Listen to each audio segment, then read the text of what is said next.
पशुपालन आणि दूध उत्पादन व्यवसायासाठी अद्ययावत आणि परिपूर्ण गोठा कसा असावा याचे उत्तम उदाहरण म्हणजे तेरणी तालुका गडिंग्लज येथील डॉक्टर B.R. देसाई यांचा हा गोठा.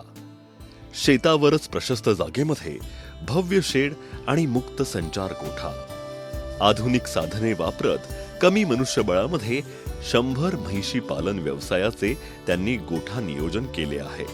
म्हैशी धुण्यासाठी पाण्याच्या फवारणी यंत्राचा वापर, चाफ कटर, मिल्किंग मशीनचा वापर, सोलर दिव्यांचा वापर, शेण वाहतुकीसाठी ट्रॅक्टर ट्रॉलीचा वापर अशा आवश्यक साधन सामुग्रीचा वापर करत त्यांनी आधुनिक पद्धतीनं गोठा व्यवस्थापन केलेलं आहे.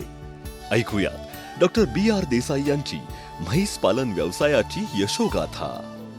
मी डॉक्टर देसाई म्हणून जवाहरलाल नेहरू मेडिकल कॉलेजमध्ये स्त्रीरोग तज्ज्ञ म्हणून हेड ऑफ द डिपार्टमेंट म्हणून होतो.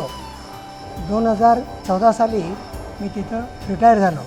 त्याशिवाय माझं स्वतःचं हॉस्पिटल आहे, अशोक हॉस्पिटल म्हणून. तिथं माझा मुलगा आणि सून दोघंही गायनेकॉलॉजिस्ट आहेत. ते आता सध्या माझं हॉस्पिटल बघतात.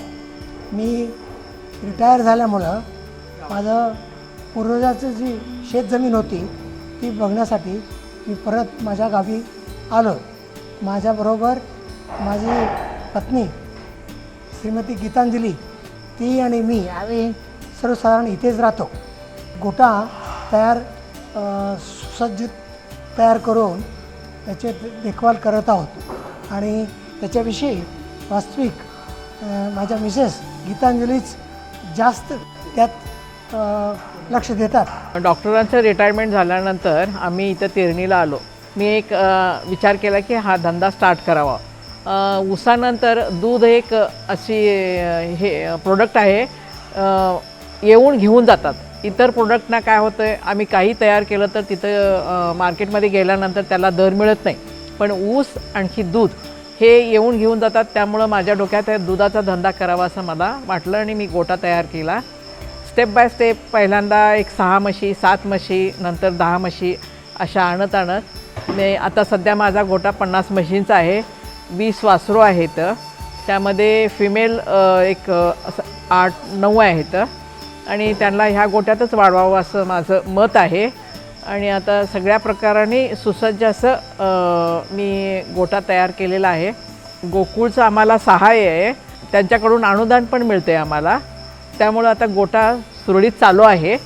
गोकुळचं पशुखाद्य आम्ही सध्या गोल्ड पॅलेट, मिनरल मिक्सचर, आणखी गुळी पेंट, हर्बल प्रोडक्ट्स सगळे आम्ही गोकुळचेच वापरतो. डेली आमचं गोकुळला एक 200 ते 250 लिटर दूध जातं आहे. त्यांच्याकडून आम्हाला पुष्कळ मदत मिळते.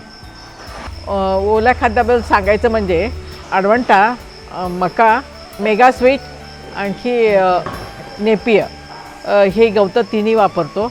नंतर सुकाचारामध्ये गहू भुसा, कडबाकुटी वापरतो.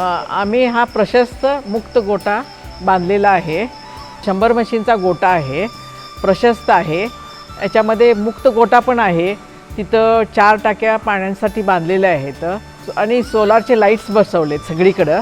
माझ्याकडं ह्या गोठ्यामध्ये 3 भैया आणि 2 हेल्पर असे 5 लोक काम करतात.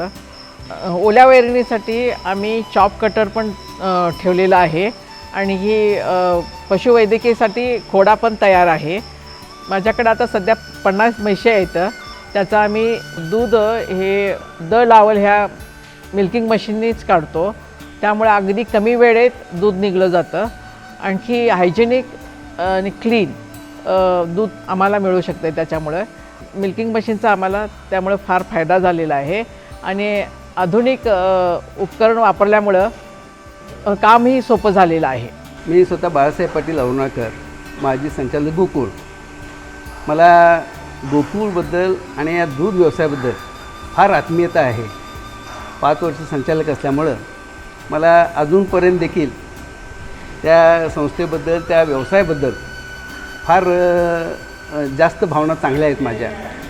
आणि तरुण पिढी ह्या व्यवसायात आल्यानंतर दुधाचं उत्पादन जास्तीत जास्त व्हायला पाहिजे.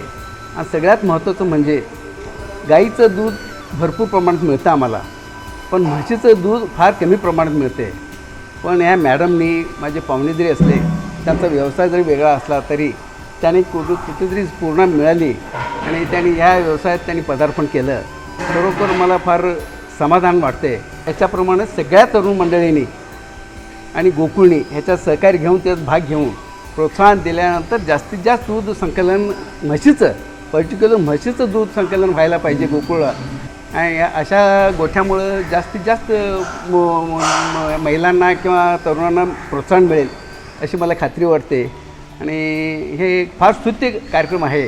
काही कार्यक्षेत्र त्यांचं नसताना या कार्यक्षेत्रात आले, त्यामुळे मी जास्त त्यांच्यावर भारावून गेलो आहे आणि त्यामुळे माझं पूर्ण सहकार्य त्यांच्यासाठी मिळालं आहे आणि त्याच्यासाठी मी गोकुळचा देखील वापर करणार आहे.